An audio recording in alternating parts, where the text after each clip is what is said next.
So now it started recording. Okay. All righty. So, all right. So, like I said, most I'm going to be giving you kind of an overview of houses. My information is kind of taken from two different sources, if you will. And one of the sources, of course, is going to be, as I mentioned, is my husband, who is a registered architect, and and he's been an architect for, I don't know, almost 40 years now, I think. So, and then the other thing is I also did, although I consulted some other books that he happens to own. The other book I consulted, I will talk about at the end, is a book that is in the library collection. I'm by the library collection, I mean the Harris County Libraries, and it's a field guide to American home styles, and I'll show you that at the end.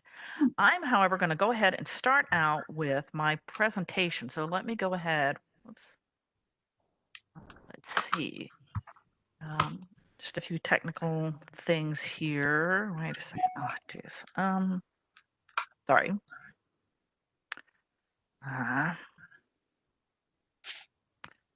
Okay. Hold on. Let me see. Sorry. Sharing content. Okay.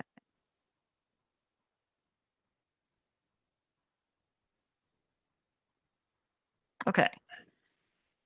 So does everybody can see my screen? Okay. All right. Oh, okay. Whoops. All right. So this is, like I said, we're talking a little about housing styles. So what I'm going to be showing you mostly, does that, on my screen, I can see a little picture of people. Let's see, did that go? Okay, so, all right. Okay, so this is kind of going to be in historical order, if you will. So that's kind of the flow of this. So let's see. Okay.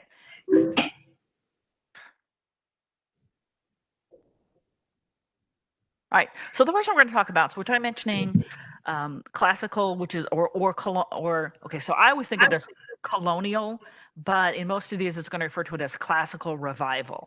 And the classical revival idea is that it's coming from this idea where that, like, these columns are typically going to be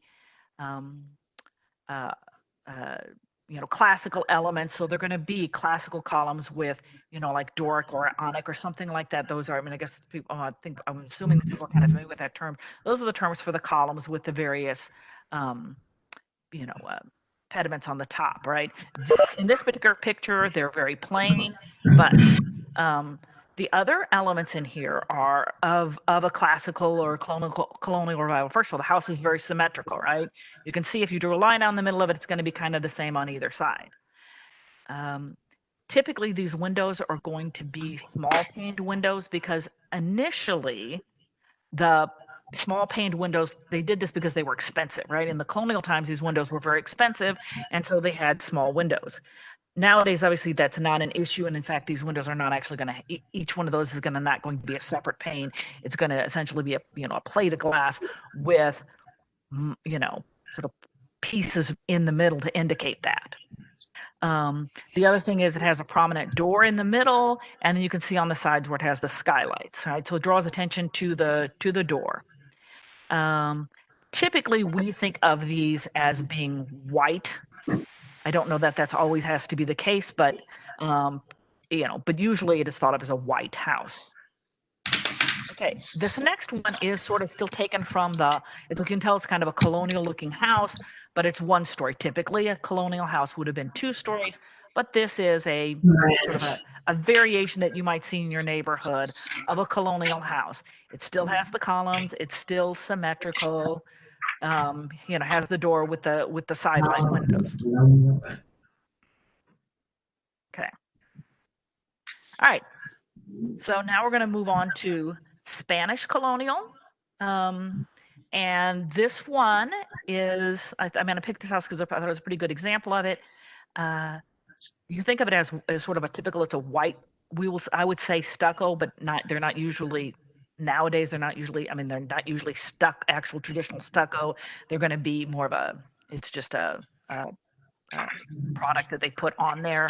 But typically they would have been the actual, like, sort of stucco plaster. But the walls are typically thicker because back then when they were originally doing these, they were building these of, like the materials they were building them typically were very thick. So that's why these have these thick walls. Once again, because the windows were expensive, they tended to have the small windows. Also, it's kind of, I think, sometimes a way to keep some of the light out, particularly out of the front of the house, where the the heat of the sun is going to come in. These low cylindrical tile, the not very steep pitched roof, and then the clay tile, and that's a very prominent thing. I would say that for most people, that's going to be the thing that they're going to say, well, what would you say about a colonial looking house? Well, it's going to have that tile roof. So as an example, so here's this this is the interior of this house, and I sort of wanted to show some of this. I've taken these pictures from HAR, by the way. So the picture, so this one, the other thing about this is it typically has those curved archways, which you can see on here, and then the tiled floors, and then courtyards. So that was another thing I think a lot of the times they did in these, Spanish style, was a way to let fresh air into the different rooms in the house. So this is one of those words. Was actually a feature of the original houses.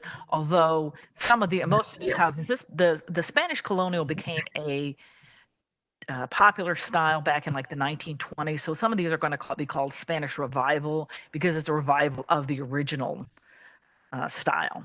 Okay. So this is one I just sort of showed you as an example of, okay, so I was looking once again on HAR, the Houston real estate website, and this is, okay, well, what do people list as Spanish? And they're listing this house as Spanish. But as far as I can see, the only thing that makes it sort of Spanish looking is, as I mentioned, is the clay tile roof. The windows are big windows. It's got that big, those big columns in the front, which aren't really very Spanish looking, but okay, the next time I talk about this next one is I think of sort of almost as a variation of the Spanish colonial. It's Mediterranean. I've been seeing this pop up more lately. And in fact, this particular house that I'm showing is a brand new construction out in Town Lake. It's kind of similar to the Spanish in the sense that it has those clay tile roofs, although it's kind of going more for a brown tone, whereas the Spanish colonial, I think, usually goes more for a red tone. They're sort of sometimes you'll see these listed as being Tuscan. And then another variation of what makes this separate from the Spanish is the fact that there'll be stone or brickwork included. Typically on the more Spanish, it's going to be all some solid material, whereas you can see here, it has both what appears like the stucco on the top, and then the bottom is going to be the stone. So this seems to be, I don't know about, like I said, this seems to be a growing trend. Oops, I think sorry, I went to, hold on. Okay, somehow, I'm sorry, I skipped some slides there. We're moving, dang. Okay, this is okay. So this is what we're saying is French Provincial, and but that's the idea of French Provincial is it's got that very steep roof. Has the narrow windows here.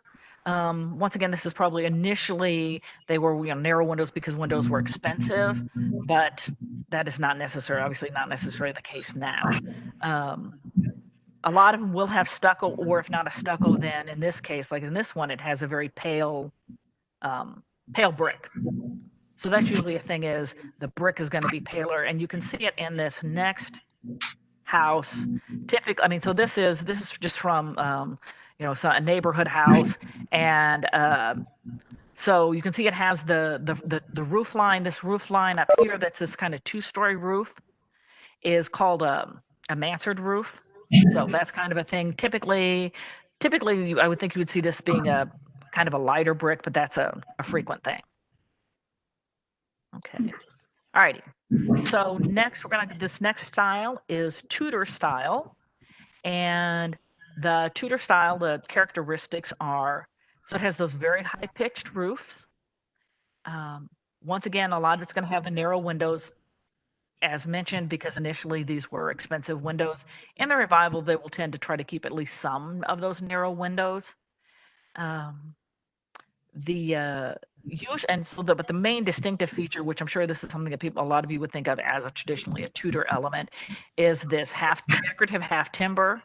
In this particular case, the half timber is on brick, but usually you would see it on stucco, and it kind of breaks up the elements of the house a little bit.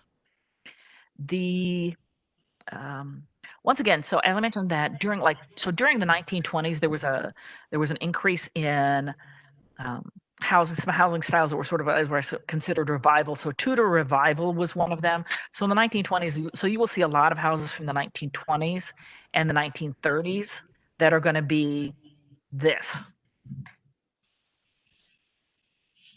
Okay, and then once again, so this is just a neighborhood Tudor house, and this does have the more traditional stucco look on the with the half timbering, but you can see once again it retains that steep roof line there. All right, so Georgian. Georgian is some of these elements. So the Tudor and the French provincial are obviously things that in the United States, any of them we borrowed from other countries. Georgian, there actually were some Georgian homes in the United States, because Georgian is kind of taken from the idea of King George. So that's the time period. So it's Georgian, and the United States they were building houses by this point.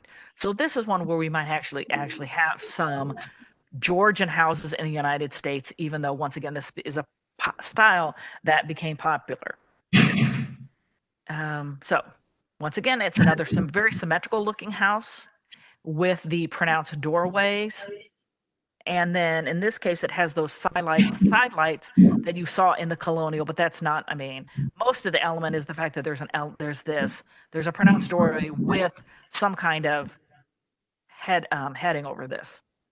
So we usually think of Georgian houses as being brick, and typically red brick, and that's usually a feature. As in the Colonial houses, the feature is with the windows with the small paned windows. That's a very common thing. Once again, because it was during the same time frame when glass was expensive. And then this is another one so when I'm saying neighborhood, the first picture is, usually I try to have a picture that I think is a very, very clear-cut example, and then I have some pictures, as I mentioned, just from neighborhood walks, Claire's or mine.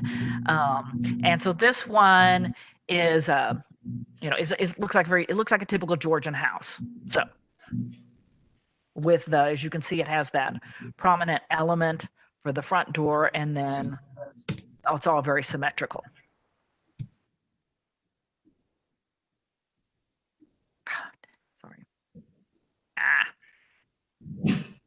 Sorry. I'm giving away my screens here, but because I keep when I click on this, it moves forward. Okay, so Victorian, which I have always sort of lumped a bunch of things into Victorian, although according to the book that I was checking, they are breaking out Victorian into a variety of different elements, a variety of different styles. So they're saying Gothic Victorian and Queen Anne Victorian, and then shingle style. I think of most of what we would sort of say as traditionally Queen Anne are going to be traditionally Victorian are going to be more this Queen Anne style. This is another one where so it's once again Victorian here is probably referring mostly to the time period, which is going to be the late 1800s. This is a house that's in the Heights that was actually built during that time period, and it has some of the elements of this. So one of the main things you can notice already, so it has an actual porch to the house, and that seems to be more a feature of, because these houses were more likely to be in neighborhoods, many of them, or were just in areas where people were encouraging I guess, encouraging people to visit, that sort of thing. A lot of the earlier houses were not really encouraging that as much. So that's kind of a change in, I don't know if I say in society, that's kind of part of the driver. Some, of course, is that, you know, sometimes they're built this way because of heat. I mean, it's hot outside. So in Texas, I'm sure that was a feature of this. The other thing is that you can see the ornate grill work here. That's very much a Queen Anne feature of having an ornate grill work. The porch is a one-story porch. There may sometimes there will be two one-story porches, but that's very much none of that two-story columns that you saw in the colonial house. The other feature of this is, typically the house itself is going to be two-story, although, for instance, the Gothic house that I mentioned earlier, Victorian Gothic, that could be a one-story house. But typically what we think of as a Victorian is going to be a two-story house. You can see that the roof line is very steep here. That's a thing where there'll be a lot of the roof line is going to be steep, and how it has all these different kind of elements to it. You can see that that's a thing where it's not a plain, not like the ranch house where it's all one roof. This is going to have different elements to the roof. Another thing will be able to have a lot of these features that stick out, such as the bay window here, this bay window here, or this other element over here where the windows stick out. So another thing about this style, by this point, by the Victorian era, for house building, the older houses, you typically either you had an architect, or you worked, or you built the house yourself, kind of thing. Whereas some of these are going to be from plans, and that became a popular thing where people would buy a plan book and they would build a house according to a plan book. And so one of the plan books for Victorian houses, a lot of these Victorian houses, there was an architect named George Franklin Barber, and he had a lot of house books. He developed these house books. These are kind of on the ornate side, but that's something. For instance, there's a website that I look at that's historical. It's called Old House Dreams, and it's a lot of historical houses, and they will have houses, and frequently they'll say, oh, this is Barber house plan number 37 or something, and they'll be all across the country. So that's one of the things I think is kind of neat about that, is a lot of sometimes looking at these houses. I noticed a comment about the Sears houses. The Sears houses that's probably more from, that's probably a little bit later, but that's another thing. People see Sears houses across the United States. Where then in the case of Sears, I believe in addition to buying the plan for the house, you could actually, Sears would tell you how much you bought of everything, and you could actually buy all the wood and the whole thing. These Barber houses, I think traditionally was just the plans that you purchased. So, all right, moving on now. Okay, so now this is what I'm mentioning. I would have always called these bungalows, and then I would say that's something my husband usually calls them, as bungalow houses. But I noticed officially in the book, they're calling them Craftsman. Craftsman style is particularly thought of. There was a time period in the United States where, after there was some the United States was getting more industrial, more mechanized, and we were developing more. People were buying furniture that was pre-made furniture, and I'm talking at this time. This is like the 1890s, we'll say. And so there also became this drive of, hey, let's have things that are more handcrafted, original. People are actually. So there was this drive of this. One of the prominent architects who did this in the United States, who particularly for the bungalow houses, is Green and Green, who are architects out of California. They're obviously not related to us. In fact, they spell their name with an E on the end of it. They're brothers, but they became, I guess, some of the prominent examples of using of this style. And so a lot of it is, particularly in the interior of the house, is there will be a lot of you can actually see the wood features of the house as opposed to it being, all planed wood. There will be uh, uh, there's a lot of emphasis on the craftsmanship of the house. So, um, so in the example of this particular house, you can sort of see. So one of the things would be that it's a typically it's more of a low pitched roof. In this particular case, the roof is probably a little bit higher because they want to have this. They want to have a second story up here. Because typically you don't think of bungalows as being typically 2 stories unless there's sort of a room kind of tucked up under the eaves kind of thing. So this one has a little window on, kind of, as I said, tucked up under the eaves. There'll be this element where the end of the eaves sticks out. Frequently these parts will be, bare exposed beams. The other thing about these houses, they typically are sort of compact houses, if you will. They're not going to be, typically they're not supposed to be sort of large sprawling houses. They will have a porch because that was another thing.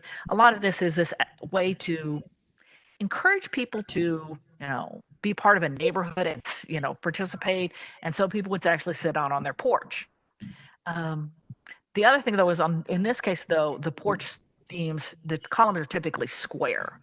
This is not going to be those ornate columns that you would have seen on that colonial house where they would have had typically, like I said, a round column and the ornate things on the top. This is going to be the very plain. So this is okay. So this is my friend. So I thought this was a bungalow.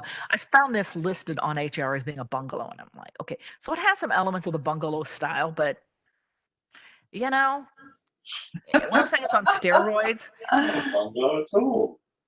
It's just too big to really be a bungalow. Do you know what I mean? Now, I will say part of the issue of bungalows is that, and a lot of issues for many of these houses. These houses were not designed for a time when people had 2 or 3 cars, right? So this is, you have a 3-car garage and a carport over here, which is not really an element of a bungalow. They could have, perhaps, if they wanted to, they could have transitioned this differently, where maybe like that all wasn't up in the front of the house, maybe it was on the side, maybe it detached. Set back a little bit. It would look, quite frankly, this is going to be some architectural snobbiness that I get from my husband. This would look better if that big prominent garage weren't all there in the front. They could have kept the rest of the house like that. But for me, and one of the things that Claire talks about, going for walks, in your neighborhood, and we do that, and obviously a lot in our neighborhood as well, or even going for walks in other neighborhoods. Walking around with my husband, who is, who's very aware of architectural elements. This can be difficult at times because he tends to point out all the flaws with houses. So I will say, and his common term is, "Oh, that's unfortunate." So I would classify this as kind of an unfortunate house. Okay. This next style is kind of a little bit slightly from the time frame past the prairie style. The colonial style. So this is going to be, prairie style is the turn of the 20th century.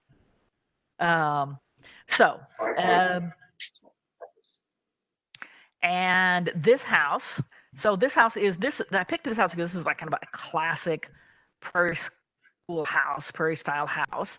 And it is actually one of the houses designed by Frank Lloyd Wright. And this house is in Buffalo, New York. But this is a classic house of Frank Lloyd Wright.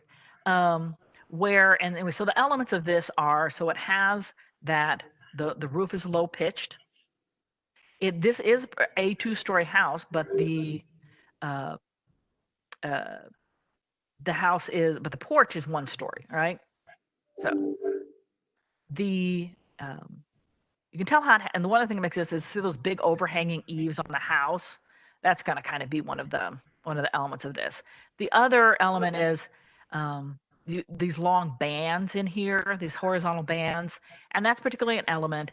And that actually is why it's called prairie style, is because that is what Frank Lloyd Wright was trying to emulate, if you will, is being out on the prairie and seeing these long flat lines. And this is a house that is very much of the prairie, if you will, of the land.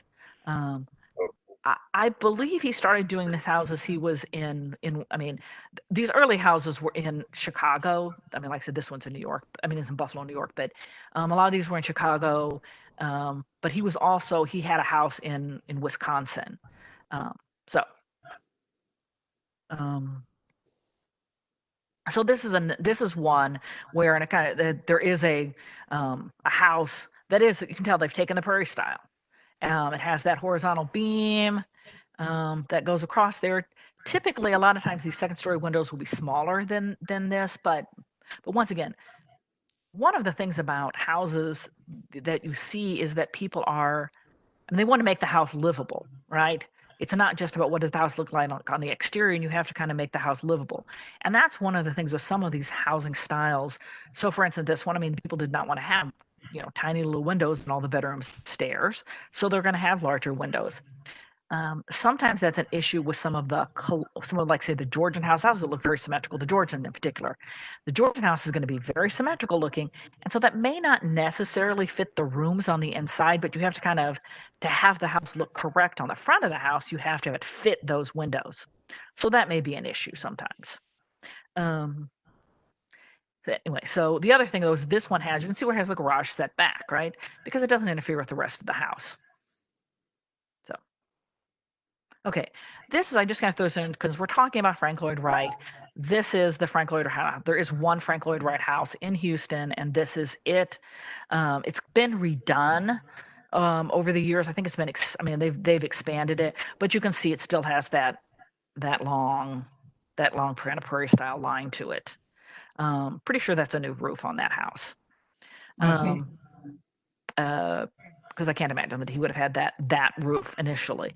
I will say, and I don't know anything about this particular house. I mean, I've driven past it, but the thing about this house is, I mean, I know, but the thing about Frank Lloyd Wright houses is he had very strict opinions about what houses should be, and so he didn't necessarily. The rooms did not necessarily match what other people might want for their rooms. And so I know that that's been an issue for people who own a Frank Lloyd Wright house, is that, you're trying to live according to what Frank Lloyd Wright's opinion of what houses should be. And I'm just going to throw this as an example of one of those is that he had the idea that bedrooms should all be very small. People should not really spend much time in your bedroom. You were supposed to be in the public rooms. So all the bedrooms are very small. My guess is that when they remodeled this house that they enlarged the bedrooms, but I like I said, I've never been in the house. I don't know. I don't think I've seen interior shots of the house. Okay. Oops, I think I skipped. Okay. Well, all right. So we're going to go into some more modern styles here. This is an international style, and this is from the international style is going to be maybe taken kind of from the Bauhaus, which was an architectural movement in Germany. They were very big on not having ornamentation, and you can see that this is there's no ornamentation around any of those windows. It's all very plain. The windows don't stick out. It's all very flat, right? A lot of these had flat roofs. So there's not an attempt to be symmetrical. You don't have to worry about that.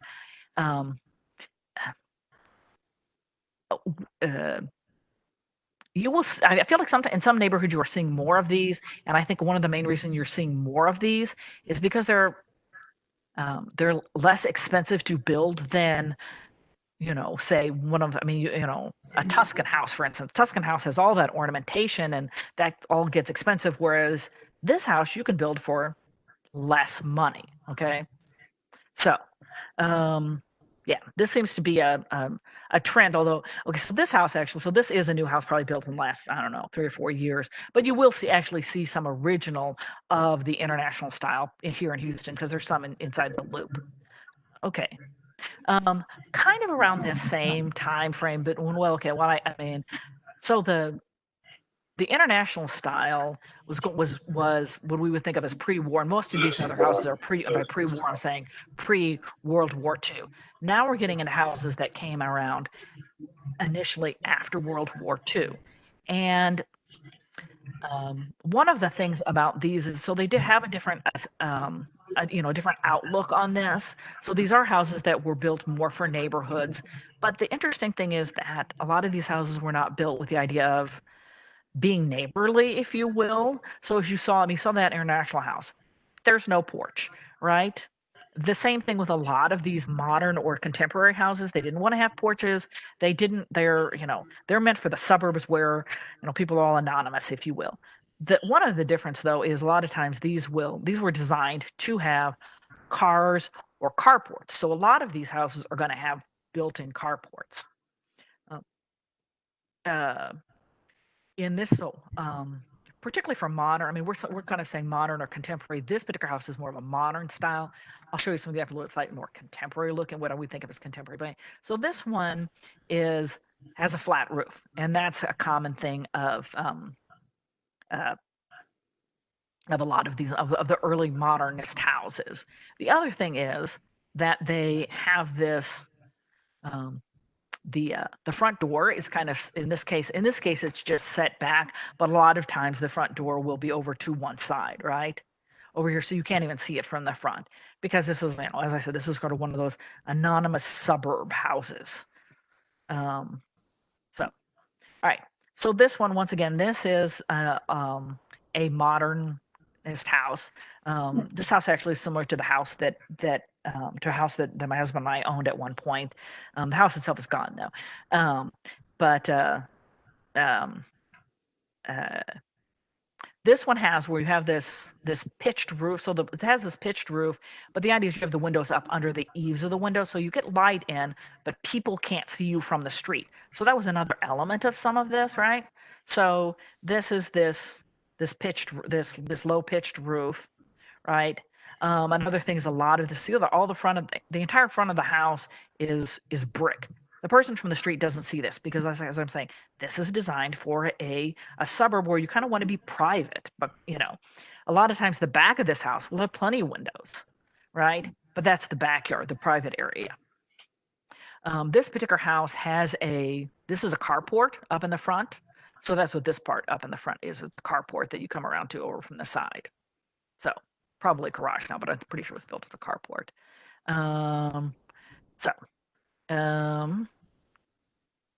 Yeah, and once again, so there's not an attempt to be symmetrical. This obviously is a much larger area than this part over here. And so this is another one. I mean, this has the contemporary lines where you can see it has this steep roof line, as opposed to the flat roof. It has the steep roof line, but the idea is so that the windows can be tucked up under here. So this is going to be a contemporary, but which is kind of, like I'm saying, kind of is an offshoot of more the modernist house. A lot of these houses will have, I guess, more unusual roof lines. So, for instance, some of them may have the traditional A-frame house, or more of an A-frame looking window. Some of them will also have butterfly windows, the butterfly roof where the center of the house comes down. That's one of those where where they're trying to make the outside of the house match the house. It's probably butterfly roofs are probably the least practical roof ever. So it's not really probably not really a very good idea. Flat roofs can work in Houston because we don't have snow, and we don't, depending on where you are, if you don't have a lot of leaf accumulation, flat roofs can work.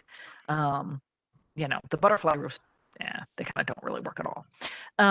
Sorry, that was my non-diplomatic way. Okay, so whoops. Well, let me. I need to go back several. Okay. Oh!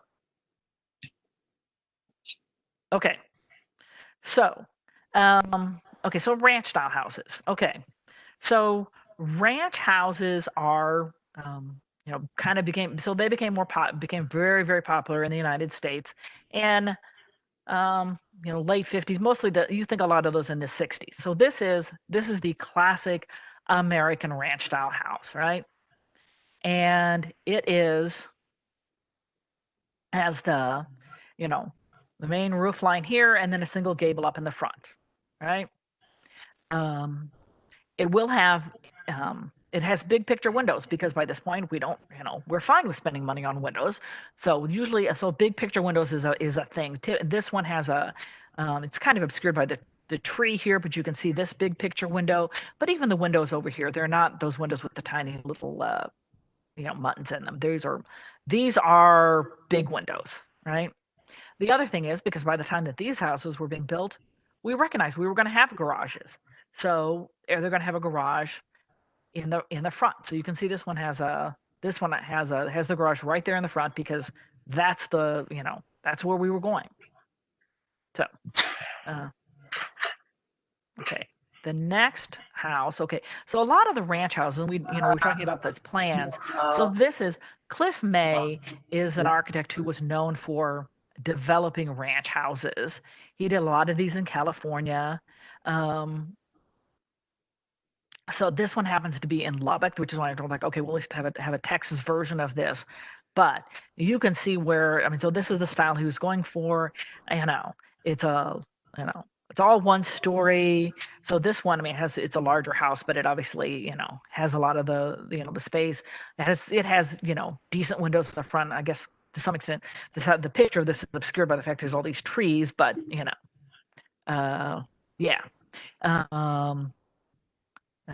It does have, in this case, it has a little bit of a porch, but not really much of a porch. The back of the house the expectation with this house is the back is where people are going to be doing their socializing. Do you know what I mean? This is not really intended for the socializing. That's in the back of the house. Right. I believe that you can also, I mean, you will sometimes see other house, although this one is an actually custom designed house by Cliff May. You will also see there are some Cliff May books that you can, there were some plan books that you could buy from Cliff May as well. So, and he did a lot of subdivisions in California. So, okay, and now we're going to go into, so this is so people sometimes will say McMansion, and you'll say, well, what is a McMansion? What makes a house a McMansion? And this is taken directly, there's a site called McMansion Hell, which, I mean, I recommend, okay, and I will say that, okay, whereas in our house, we're occasionally judgmental towards architectural styles. She is way more judgmental. So, but in a clear manner, in the sense that you can always, she's not judgmental just for the sake of being judgmental. So, why is a McMansion house a bad thing, right? And so the first thing is, okay, you don't have to have the house be symmetrical. No one's saying house has to be symmetrical, but there has to be some sense that the house is not, this one has where, okay, so this element sticks out further than the rest of the house. And then, it's just, if I say it's busy, obviously that's a part of it. The house is just busy looking, right? It's got a whole bunch of different window styles in it. So, and not that, obviously, you don't have all the windows looking entirely the same, but the windows are. So you've got some of these houses, this type of window is called Palladian, where you have the two sides and then the circle in it. This is a Palladian window. So you have a couple Palladian windows, and usually we just have one Palladian window as an element. Do you know what I mean? Instead of, okay, we got these, and then we have this little window over here, and so it's a bunch of, and then we have a dormer. Do you know what I mean? It's just, there's a lot of stuff going on. The other side is that is never ever done in Palladian windows is these two elements are supposed to be symmetrical. This Palladian window is supposed to be symmetrical, and the fact that this side is larger than this side is wrong. The Palladian is an actual architectural, he was an architect in the 1600s, right? And these are some elements that he said. And so, anyway, so this is kind of wrong. And the fact that all of these windows here, you can see it, she did this in color. You can see these are just different size windows. It just kind of comes across, it's not soothing to the eye, for lack of a better term. And then the fact that, so like this window is here and then this one is lower, and, it would have been better if all the lower windows were kind of the same height, and then the other ones were, obviously these upper windows would have been better if they were the same height. So, she goes, if you go to her website, she goes quite a bit into, what makes a McMansion bad. Her other element is sometimes that the idea of McMansion is they have poor craftsmanship, and you can tell this because if the person designing the house, or the builder, and typically there's going to be these obviously these are builders, and no one with real designs, is built this. Um, if they were not careful with these sort of elements, okay, they were inconsistent, they didn't think about this, that probably means they didn't really think about the craftsman of the house entirely. So it may reflect a lot of shoddy building styles, the shoddy construction of the house. So that's kind of one of those things to look for when someone says this. You know what I mean? The other side is sometimes then when you go into the house itself, they would not have been consistent with trying to make sure that things even up in the house as well. The other thing is a lot of them, these are large houses, they've taken the rooms and they've just expanded the size of the room instead of thinking about, what is someone going to use this room for, and what's going to make this, a pleasing room. They just sort of, oh, okay, we want to have a big house, so here's our living room, and let's just make it a big living room. Do you know what I mean? Unless maybe, sort of thinking about how elements of that might have worked. So, okay. And then this is one in Houston, because of course, obviously, we've got plenty of these in Houston. So as you can see, this is just it's a very busy house. There's no real, sense of, now in this case, nothing sticks out further, so it is kind of all the same, but it's just, you have all these elements going on. And it's almost, when you look at this, it almost looks like it's two houses merged in, but I'm pretty sure it's just one house. So, okay. And all right, so as I mentioned, this is the main source I used. It's a Field Guide to American Houses. Virginia McAllister is she's from Dallas. This version. This is, I think, the third or fourth. I think it's the third version that she has of this book. So there is a much older version that she has that's from, and she's expanded. So this book is pretty good size, but it's fascinating. And as you can see, so she goes through the different elements, and she talks about a little bit more about kind of the time frames of things. So if you are interested in this, I would recommend this. I will say we do own this book here. I mean, when I say here, we own the book at Sci-Fair, which unfortunately right now, of course, you can't get the Sci-Fair books, but there are other copies in the Harris County system. So you would be able to request the book, and you could,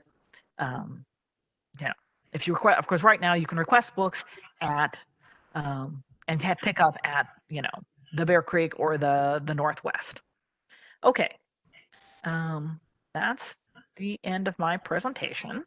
And so, I don't know if people have been asked. I've seen some chat, but I don't know if people have questions. Do people want to ask any questions? Bearing in mind that, as I said, I may have to defer answering them until I can get an answer from my husband. But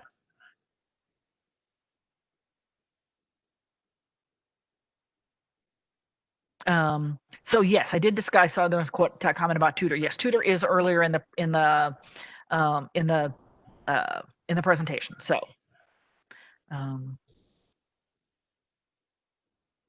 And like I said, a lot of the Tudor houses that you see, I feel like that's one of those styles that keeps coming back. I mean, there were a lot of Tudor houses in the 1920s, Tudor Revival in the 1920s and 30s, but you still see a lot of them now. So I think that kind of speaks to some of the, I don't know, endearing or internalness of some of these ideas. So.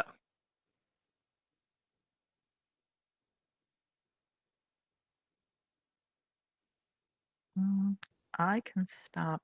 Maybe I can stop sharing.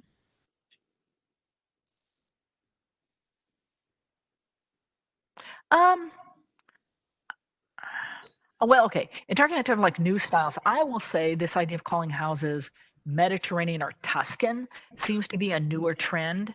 In fact, McAllister does not talk about that in her book very much. I mean, she thinks she has like one page of saying Mediterranean. So I feel like that's a kind of a newer style, and I don't know if that's a newer style because more people, a lot more people go to Italy now than they used to.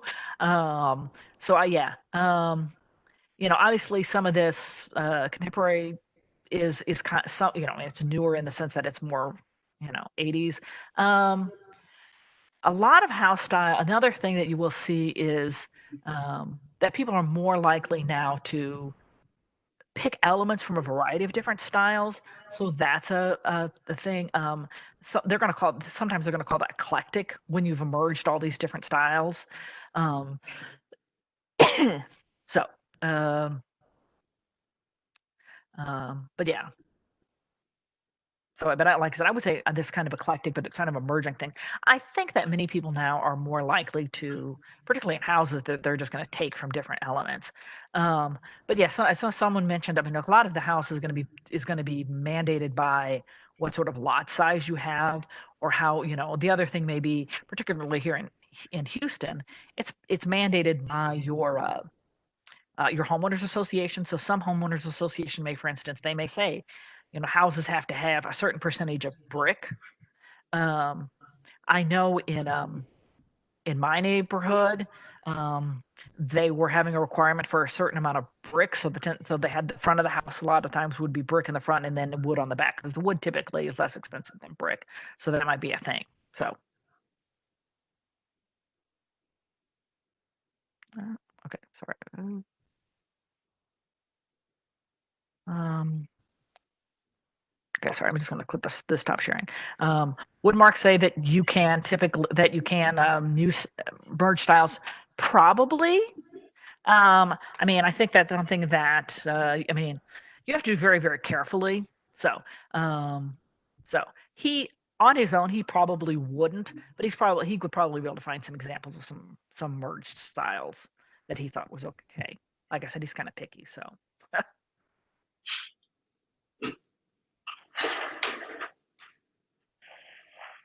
Okay, and I realize I'm making him sound like some kind of, I don't know. I'm not sure what it comes across sounding like, but I will say, I mean, this is someone who who's okay, obviously, because when you've been an architect a long time, you've seen a lot of not great stuff. So, alrighty. Um, so, Question here. yes.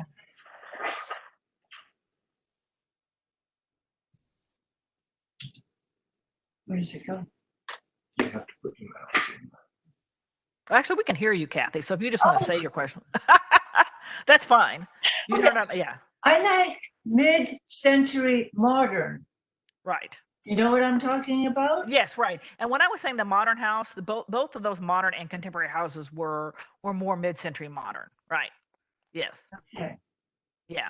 The advantage to the mid-century modern houses are that, some of them are more designed for the way people live now, in the sense of that they have garages and some of those things. You're not trying to just spear some of that stuff in there. And you can have a lot of windows. I mean, a lot of um, the houses they'll have a lot of windows in the back. Um, uh, and they're and a lot of times they'll have those nice clean lines where they do a lot of things that they aren't particularly busy. So I know that's something that appeals to a lot of people. In in Houston, there are several neighborhoods that were built mid-century modern during during that time period. Glenbrook Valley is a neighborhood, or just Glenbrook. It's kind of over by by Hobby Airport. They have a lot of mid-century modern. The neighborhood that I lived in, which was Memorial Bend, had a lot of mid-century modern. However, a lot of them have been torn down over the years, because yeah. Well, anyway, I mean, part of the neighborhood, obviously more recently because part of the neighborhood was flooded, but even before that, these houses were being torn down because people wanted larger houses. I will say that part of the thing in the mid-century modern houses, at least the ones that the one that we owned, or the ones that the bathrooms were very small, and that isn't something people want now. People want bigger bathrooms, and that was just a feature. Well, in the 1950s, people didn't care. So, and also the other side of things. Okay, so the kitchen might also be kind of small too. So that's another feature where people want to expand that. They want a nice big kitchen. They want more of a pass through between the dining room. Some of those have that, the pass through between the kitchen and the dining room, but that's a kind of a feature. But yeah, So. Claire, I see you're trying to talk, but somehow your speaker's not on, Claire.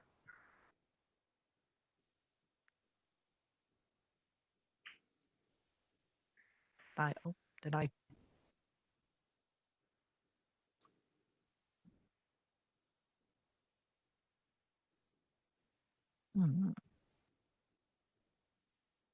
Okay. I don't know if Claire was trying to say something. I'm not.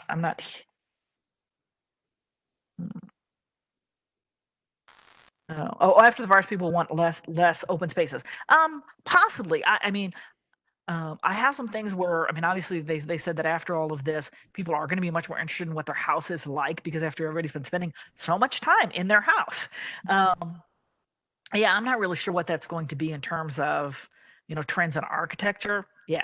I will say, and this is something that I read, and so okay, I read this in one place, and you can take this with a grain of salt. But the idea that some of that international style, where it's all very clean, all very, kind of an antiseptic look, that came out of the 1918 pandemic, was because people were like, oh, we need to be able to have things that are, that people can clean easily and that can be more antiseptic. I will say that's not necessarily having to do with housing styles, but that was a style in, in commercial building. And so then people sort of started doing that in residential as well. The big driver, I think, more for a lot of that international style, which is what the international style is kind of, if you will, is kind of a precursor to a lot of the modernist. A lot of that was just a reaction, if you will, to a lot of the busyness of the Victorian era, right?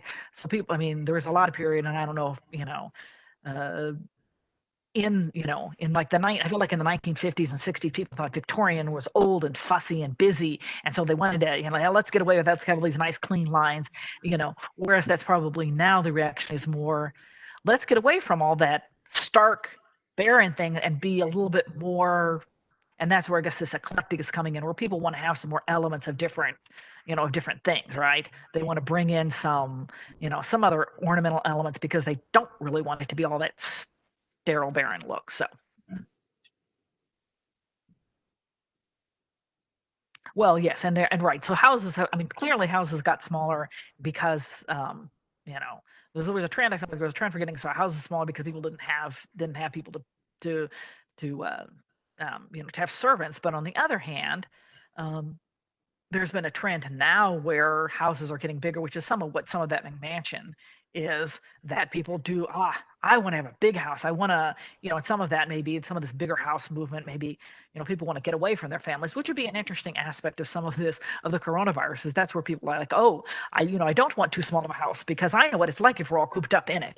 But, I don't know. So, yeah.